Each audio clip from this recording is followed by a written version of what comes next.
Hey everybody, this week I'm with Dane Vanderkooi again, and I said his name right? Vanderkooi. And we're going to talk some politics today, I'm pretty sure. First off, we were going to get Dane's take on Trump backing out of the Paris Accords. Yeah. Well, first I think it's just important to distinguish basically that you can argue that the Paris Accords are like a bad idea for the United States. It all depends how you look at it. Like, people will be like, there tends to be two sides, right? There's like people that believe climate change, and then there's like climate change deniers, I guess, people that don't believe in it. But I don't think it's a matter of like believing in climate change, because like I think it's happening anyway. Like, it's happening. Yeah. You can just look at the window and see. But I think it's more a matter of like whether, when they say believe in climate change, what they mean is like, do you believe in the government intervening and try to take on like restrictive measures, I guess, to reduce carbon emissions. That's what the Paris Climate Accords was. It like the way the bill is set up, or the legislation, I guess, is it's non-binding, by the way. So there's actually like no method of enforcing the rules set by there's no political or regulatory office or entity that can do it. So it's not even going to be effective from that. For just off the bat, I'll say that. But second, it doesn't put any limitations really on China and India, which are like, again, two big global contributors of pollution, especially like because they still a lot of stuff. Coal hasn't been completely phased out. Like, China's been pledging for about maybe 2 years now that they're making efforts to reduce their climate change, but they haven't really done anything in terms of like action, I guess, to do something about this. So, like, I think they've even opened up new coal plants, but basically India again, but what it's doing then is making the United States have to not only pay for about around a third of the entire total cost of the bill, or I guess legislation on it, it's not really a bill, the Accords, but what ends up happening is the US has to take measures then to effectively reduce its carbon emissions, which will restrict its economy. It's not good from like a macro and microeconomic point of view, basically, as the whole country as a whole. It can lose potentially, I think, estimates around 1 or 2 million jobs.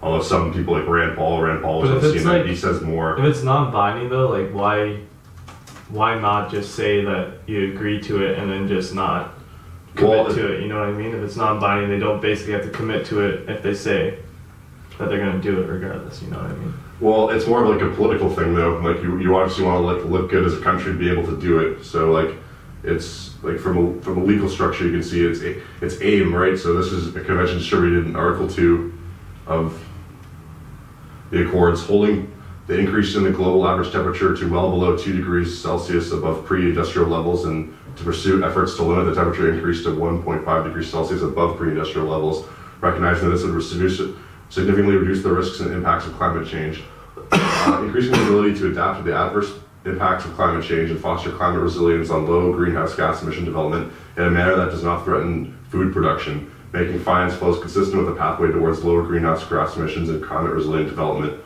Countries furthermore aim to reach a goal peaking at greenhouse gas emissions as soon as possible. The agreement has been described as an incentive for and driver of fossil fuel divestment.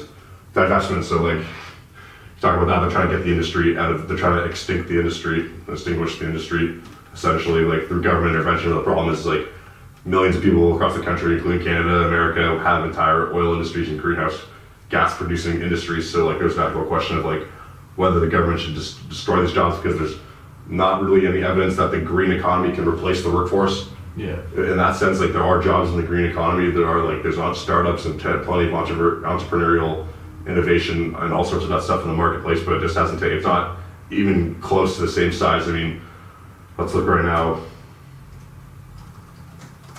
Looking at green car sales markets, like electric cars or hybrids. Like, It definitely, well, like in the more like later years, will be more like towards green jobs for sure. But like, they couldn't just like right away just cut out all those jobs. Yeah. For sure, it would not be the smartest thing. That's true. That is true. But it's definitely like the green movement is definitely a push, and I see it especially in Europe, like from like in North America. It's not practical in Europe though, because they're still a short country. Yeah, it's everything's closer together. There's more moving around here. Yeah. It's easier. It's so ridiculous. You drive fucking 16 hours to get out of Ontario. Oh yeah, like Fucking drive 16 hours. that's why like the to- socialist programs have been working better, but like with the back to the Paris Accords, I mean, I'm just looking at it. All these countries have goals, but so China's the biggest contributor of global warming. They're at 29%, almost a third of the world's pollution comes from China, according to this graph on Wikipedia. It's an evolution of the Kyoto Protocol. Let's see. There's different mechanisms. There's ensuring finance. Do you believe so you think it's good that Trump backed out of it, or?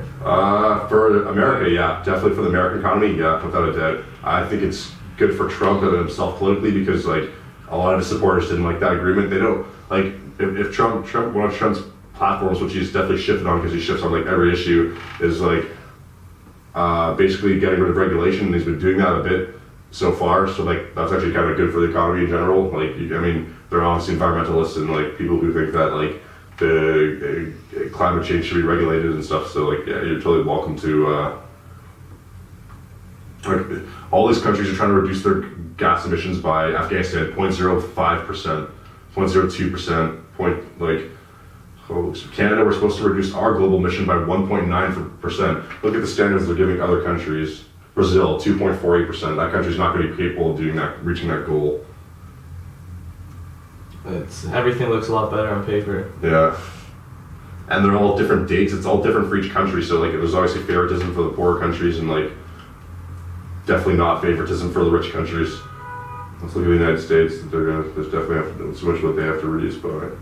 I guarantee it's going to be the highest. 17.89%, and they're expected. Yeah, holy hell. True, yeah. I guess they are getting kind of fucked over on that. So far, only 3 countries haven't signed it: Holy See, Nicaragua, and Syria. There's only 2 countries that have seen it. Well, like Syria has bigger issues to worry about than fucking global warming. Oh yeah. Look, there's a lack of a binding enforcement. Criticisms also surfaced.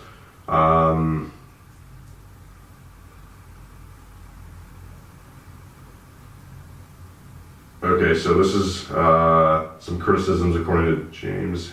This is according to James Hansen, who's a former NASA scientist and climate change expert.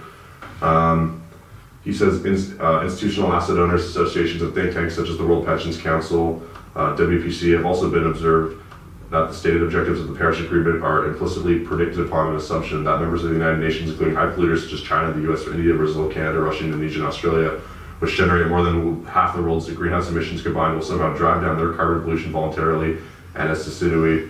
See, this is all it is like short term though. You know what I mean? Without In the any long binding run, enforcement mechanism to measure and control the CO2 emissions from any level from factory to state without any specific penalty, gradation, or fiscal pressure from an example of a carbon tax to discourage bad behavior.